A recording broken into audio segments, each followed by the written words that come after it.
Hello दोस्तों, स्वागत है आप सभी का K2 एकेडमी पर। जैसे कि हम लोग पिछले वीडियो में फिजिक्स का क्वेश्चन आंसर देख चुके थे, आज हम लोग केमिस्ट्री यानी कि रसायन विज्ञान का क्वेश्चन आंसर देखने वाले हैं।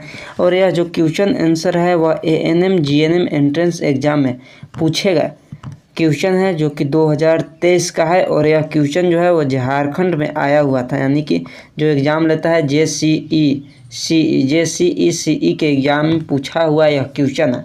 तो चलिए शुरू करते हैं। केमिस्ट्री का पहला क्वेश्चन है। यहाँ पे देखिए, कुछ पदार्थ जिसका गंध क्षारीय या अम्लीय माध्यम में बदल जाता है वे खाली स्थान संकेतक कहलाता है। यानी कि जो अम्लीय और क्षारीय माध्यम में बदल जाता है वह कैसा पदार्थ होता है? वह घ्राणीय पदार्थ उसको बोलते हैं, यानी ओल्फैक्टरी इंग्लिश में उसको बोलते हैं घ्राणीय पदार्थ। ऑप्शन नंबर सी हो जाएगा इसका बिल्कुल सही आंसर। इसके बाद देखिए, यहाँ पे अगला क्वेश्चन है।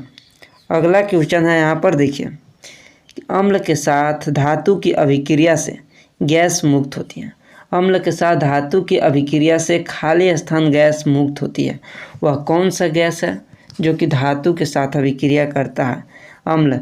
तो कौन सा गैस मुक्त होता है? यहाँ पे देखिए, अगर जो धातु जो है वह अम्ल से अभिक्रिया करता है, धातु अम्ल से अभिक्रिया करता है तो कौन सा गैस मुक्त होता है? यही यहाँ पे क्वेश्चन पूछा हुआ है। तो धातु अम्ल से अभिक्रिया करता है तो यहाँ पे लवण बनाता है। धातु अम्ल से अभिक्रिया करके लवण बनाता है, प्लस हाइड्रोजन गैस मुक्त होता है, H2 गैस, यानी हाइड्रोजन गैस हो जाएगा इसका right answer. Option number A हो जाएगा इसका बिल्कुल सही आंसर। इसके बाद देखिए, अगला क्वेश्चन है। अगला क्वेश्चन है, देखिए यहाँ पे अगला क्वेश्चन है, हाइड्रोनियम आयन है HO2 minus H plus H3O plus या फिर OH माइनस। तो हाइड्रोनियम जो होता है वो H3O प्लस होता है। ऑप्शन नंबर सी, हाइड्रोनियम जो होता है वो H3O प्लस। इसके बाद देखिए, अगला क्वेश्चन है। यहाँ पे देखिए दिया हुआ है, इसका नाम बतलाना है। इसका क्या नाम है? देखिए यहाँ पे आपको यहाँ पे देखना है, आखिरी में CHO यहाँ पे, यानी कि एल्डिहाइड ग्रुप का है। और आप लोगों का यहाँ पे एक ट्रिक बतलाते हैं। यहाँ पे देखिए, ट्रिक जो है, एल्डिहाइड ग्रुप में AL लास्ट में लगा होता है, AL लगा होता है। एल्कोहल ग्रुप जो रहता है उसको में OL लगा होता है।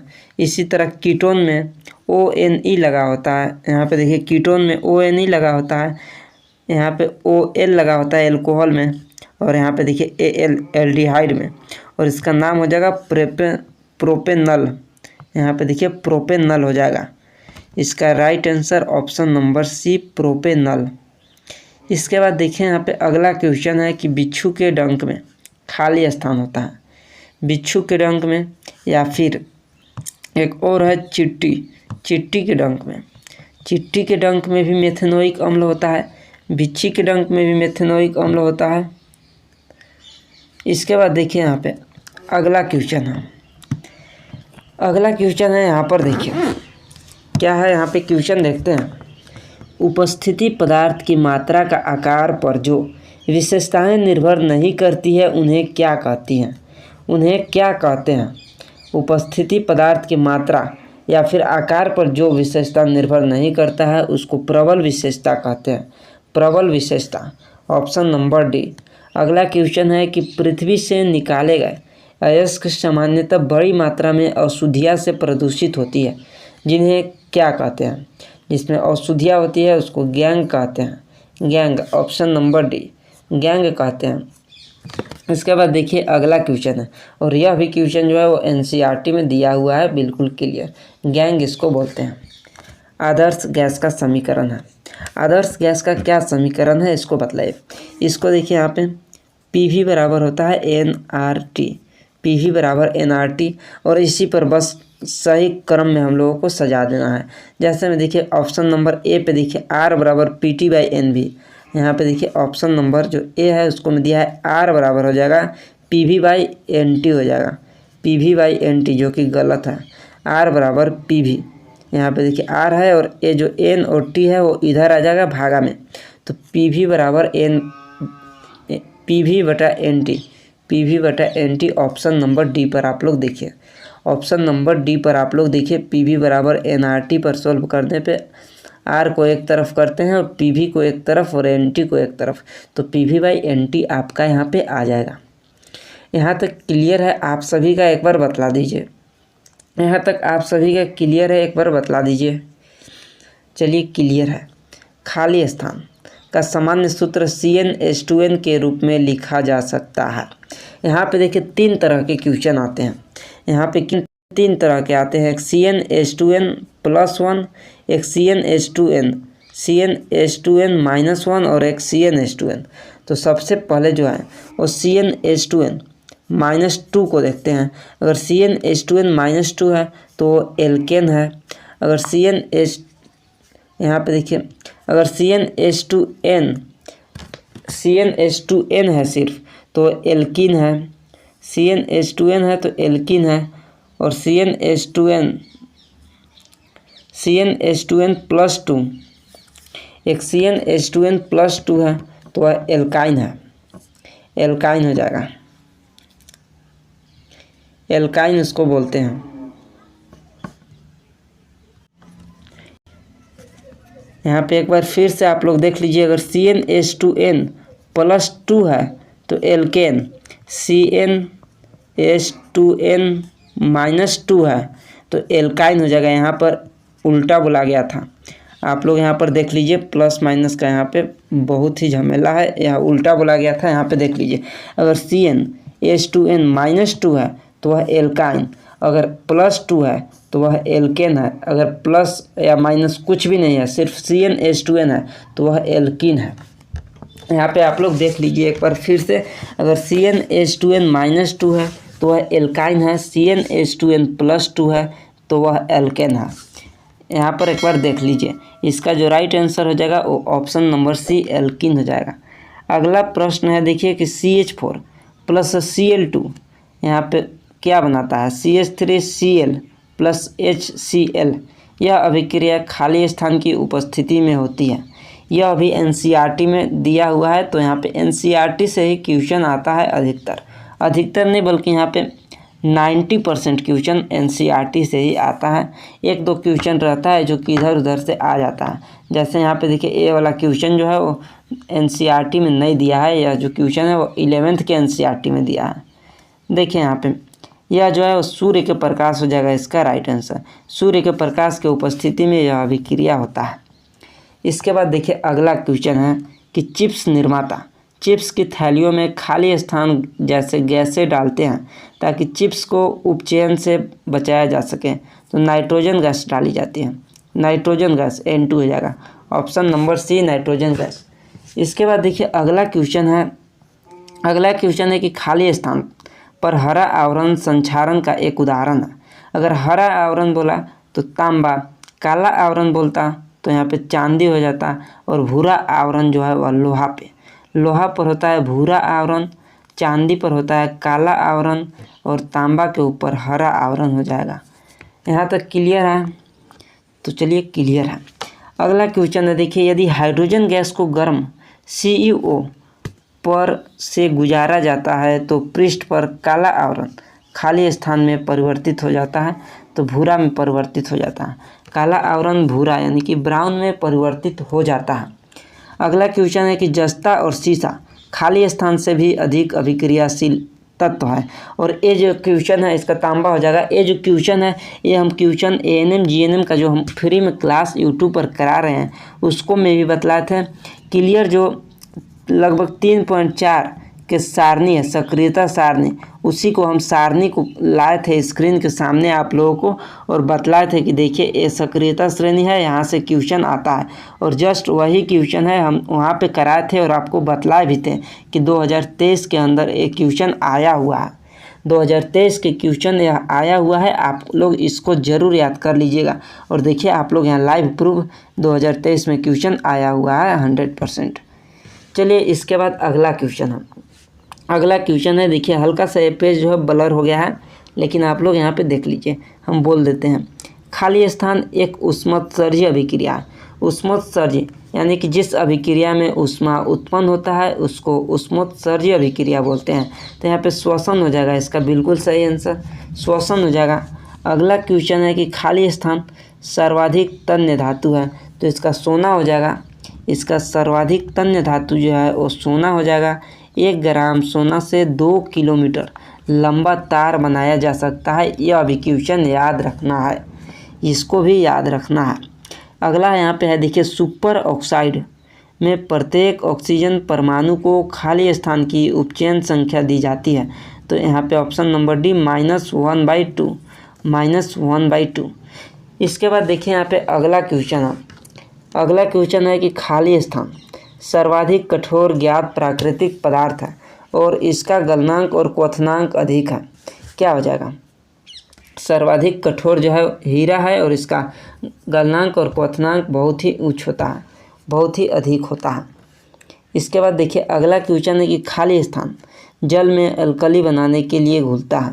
खाली स्थान जल में अल्कली बनाने के लिए घुलता है, तो पोटेशियम ऑक्साइड हो जाएगा, पोटेशियम ऑक्साइड हो जाएगा। इसके बाद अगला क्वेश्चन है, देखिए खाली स्थान अणु में कार्यकारी समूह के दोनों ओर भिन्न अल्काइल श्रृंखलाओं के कारण होता है। क्या? श्रृंखला समवायता, स्थिति समवायता, कार्यात्मक समवायता या फिर मध्यवयता। तो इसको मेटामेरिज में इंग्लिश में बोलते हैं मध्यवयता, मध्यवयता। इसके बाद देखिए अगला क्वेश्चन है, एक क्वेश्चन क्लियर दिख रहा है यहाँ पे। देखिए क्वेश्चन है कि कैल्शियम ऑक्साइड जल के साथ तेज़ी से अभिक्रिया करते हुए कैल्शियम हाइड्रोक्साइड बनाता है और बड़ी मात्रा में ऊर्जा उत्पन्न करता है, तो यह अभिक्रिया क्या है? कैल्शियम ऑक्साइड जल से मिलता है H2O से और क्या बनाता है? CaOH2, calcium hydroxide. यानी कि यहाँ पे देखिए ये जो अभिक्रिया है ये संयोज हो रहा है, संयोजन अभिक्रिया। अगर 2 या 2 से अधिक पदार्थ मिलकर एकल पदार्थ का उत्पाद का निर्माण करते हैं उसको संयोजन अभिक्रिया बोलते हैं। यानी कि यहाँ पे देखिए 2 पदार्थ हैं और एक पदार्थ का निर्माण कर रहा है, इसी को संयोजन अभिक्रिया बोलते हैं। अगर यहाँ पे एक पदार्थ टूट कर अगर 2 पदार्थ का निर्माण करता है तो इसको वियोजन अभिक्रिया, जस्ट इसका उल्टा बोलते हैं। तो यहाँ पे 2 पदार्थ मिलकर एक यानी एकल उत्पाद बना रहा है, इसलिए इसको संयोजन अभिक्रिया बोलेंगे। ऑप्शन नंबर बी पे देखिए संयोजन अभिक्रिया हो जाएगा। इसके बाद देखिए अगला क्वेश्चन है, वे अभिक्रियाएं जिनमें अभिकर्मकों के बीच आयनों का विनिमय होता है खाली स्थान अभिक्रिया कहलाता है।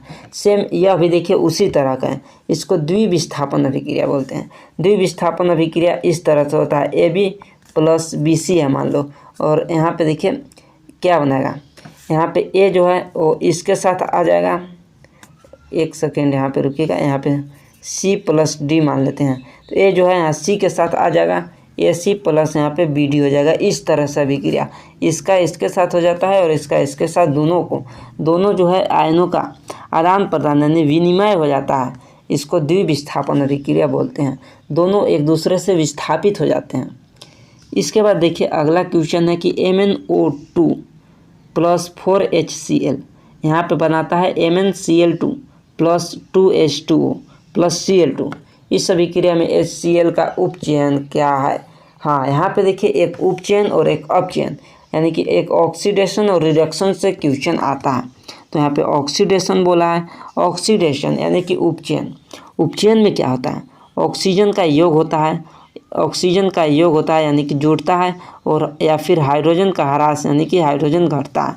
तो यहाँ पे देखिए HCl जो है यहाँ पे Cl में यानी कि हाइड्रोजन का ह्रास हो रहा है, Cl बन रहा है, यानी कि ऑप्शन नंबर सी पे देखिए Cl। जो ऑक्सीडेशन और रिडक्शन यानी कि उपचयन और अपचयन टॉपिक है, बहुत ही ईजी है, बहुत ही ईजी। ऑक्सीडेशन यानी कि ऑक्सीजन का योग होता है, रिडक्शन यानी कि ऑक्सीजन का ह्रास होता है, सिंपल। और जिसमें ऑक्सीजन का योग होता है उसको में आप लोगों को याद करना है कि हाइड्रोजन का ह्रास होता है, और जिसको में ऑक्सीजन का ह्रास होता है उसको में हाइड्रोजन का योग होता है। बस यही 2 चीज़ आपको याद रखना है, बस ऑक्सीडेशन और रिडक्शन इतना ही में क्लियर हो जाता है। बाकी हम आप लोगों को तो ANM GNM का फ्री में यूट्यूब पर क्लास करा ही रहे हैं, तो बस आप लोग डेली यूट्यूब का क्लास कीजिए। बाकी हम लोग सारा का सारा क्वेश्चन आने वाला है वहीं से 2024 के एग्ज़ाम में। तो देखिए अगला प्रश्न है कि संगमरमर का रासायनिक सूत्र है, इसको भी हम बतलाए हैं। संगमरमर का रासायनिक सूत्र भी सारा का सारा क्वेश्चन अब की बार जो 2024 में जितना भी क्वेश्चन आएगा ANM GNM में वो आपका K2 एकेडमी से ही आएगा। आप सभी लोग 100 में 100 यानी कि 90 क्वेश्चन तो सिर्फ साइंस का आता है, फिजिक्स केमिस्ट्री बायोलॉजी का। तो साइंस में हम आप लोगों को बतलाते हैं कि 90 में लगभग आप लोग 85 प्लस करने वाले हैं। साइंस में 85 प्लस आप लोग का साइंस में होने वाला है। तो बस आप लोग कंटिन्यू क्लास को देखिए, डेली क्लास हो रहा है। देखिए यहाँ पे संगमरमर का रासायनिक सूत्र जो है वो CaCO3, कैल्शियम कार्बोनेट भी इसको बोलते हैं, कैल्शियम कार्बोनेट भी बोलते हैं संगमरमर। अगला क्वेश्चन है, देखिए जब लिटमस विलयन न तो अम्लीय होता है और न ही क्षारीय होता है तो इसका रंग खाली स्थान होता है। एक क्वेश्चन भी हम बतलाए हैं, वहाँ पे आप लोग जाकर देख लीजिएगा। अभी तक लगभग 12 या 13 क्लास हुआ है और वहाँ पे आप लोग देखिएगा पार्ट 1, 2, 3, 4 इस तरह से क्लियर किया हुआ है ताकि आप लोगों को पता चल सके कि कौन सा क्लास है। देखिए यहाँ पे बैंगनी होता है, जब विलयन अम्लीय और क्षारीय कुछ भी नहीं होता तो बैंगनी होता है। ऑप्शन नंबर डी बैंगनी होता है। इसके बाद देखिए अगला क्वेश्चन है, यह अभी पेज हल्का सा ब्लर है लेकिन हम यहाँ पे बोल देते हैं कि शक्तिशाली क्षार और क्षीण अम्ल यानी कि दुर्बल अम्ल के लवण अपनी प्रकृति में कैसा होता है। आप लोग यहाँ पे बतलाइए, एक शक्तिशाली है, बहुत ही शक्तिशाली है, और एक दुर्बल है, तो किसका प्रभाव ज़्यादा होगा? शक्तिशाली वाला का। तो यहाँ पे शक्तिशाली जो है वो क्षार है और जो ए है या अम्ल है तो क्षार ही ना होगा। यहाँ पे देखिए क्षार होगा, प्रकृति में क्षार आ जाएगा, प्रबल हो जाएगा क्षार। इसके बाद अगला है कि सोडियम कार्बोनेट खाली स्थान को गर्म करके प्राप्त किया जा सकता है। सोडियम कार्बोनेट बेकिंग सोडा को गर्म करके प्राप्त होता है और बेकिंग सोडा का जो रासायनिक सूत्र होता है वो सोडियम हाइड्रोजन कार्बोनेट होता है। सोडियम हाइड्रोजन कार्बोनेट होता है बेकिंग सोडा का रासायनिक सूत्र। बेकिंग सोडा का रासायनिक सूत्र होता है, यह अभी क्वेश्चन आता है। बेकिंग सोडा का रासायनिक सूत्र क्या होता है पूछ देगा, तो बतलाना है आप लोगों को sodium hydrogen carbonate. Sodium hydrogen carbonate को ही गर्म करने से सोडियम कार्बोनेट प्राप्त होता है। सोडियम कार्बोनेट का जो होता है Na2CO3 सोडियम कार्बोनेट होता है। इसके बाद देखिए यहाँ पे अगला क्वेश्चन है कि खाली स्थान का प्रयोग जल की अस्थायी कठोरता को हटाने के लिए होता है। यहाँ पे देखिए खाली स्थान का प्रयोग जल की अस्थायी कठोरता हटाने के लिए धोने का सोडा का उपयोग होता है। धोने का सोडा यानी कि इसको वॉशिंग सोडा भी बोलते हैं। Option number D washing soda भी बोलते हैं। इसके बाद देखिए अगला क्वेश्चन है, खाली स्थान जल के अणु कॉपर सल्फेट की एक सूत्रीय इकाई में मौजूद होता है। तो यहाँ पे 5 अणु होता है, 5 जल के अणु होता है कॉपर सल्फेट में। CuSO4 × 5H2O होता है कॉपर सल्फेट के अणु में। इसी तरह जिप्सम में पूछ देता है तो 2 अणु होता है जिप्सम में 2 अणु होता है। इसके बाद देखिए अगला क्वेश्चन है, क्वेश्चन नंबर 90, इलेक्ट्रॉन का द्रव्यमान कितना होता है। यहाँ पे इलेक्ट्रॉन का द्रव्यमान कितना होता है तो 9.1094 × 10⁻³ kg होता है, यानी कि किलोग्राम होता है। इलेक्ट्रॉन का द्रव्यमान यहाँ पे आता है। ऐसा क्वेश्चन आप लोग याद जरूर कर लीजिएगा। बाकी यहाँ पे देखिए इसके बाद नीचे आता है जीव विज्ञान के प्रश्न। तो जीव विज्ञान के प्रश्न को हम लोग अगले वीडियो में देखेंगे, इस वीडियो में इतना ही। बाकी यहाँ पे आप लोगों को बतला देते हैं कि इसका जो PDF है, इसका PDF टेलीग्राम पर मिल जाएगा, डिस्क्रिप्शन में लिंक दिया हुआ है, या फिर आप लोग जाकर सर्च कर सकते हैं K2 एकेडमी, वहाँ पे भी मिल जाएगा। और यहाँ पे फिजिक्स का भी क्लास हो चुका है। अगर फिजिक्स का क्वेश्चन आप लोग नहीं देखे हैं तो जाकर देख लीजिएगा। और अगले वीडियो में हम लोग बायोलॉजी को देखेंगे। और आप लोग इस वीडियो को लाइक ज़रूर कीजिएगा और अपने सभी फ्रेंड के साथ शेयर भी कीजिएगा। और चैनल पर जो नए हैं वो चैनल को आप लोग सब्सक्राइब भी कर लीजिएगा।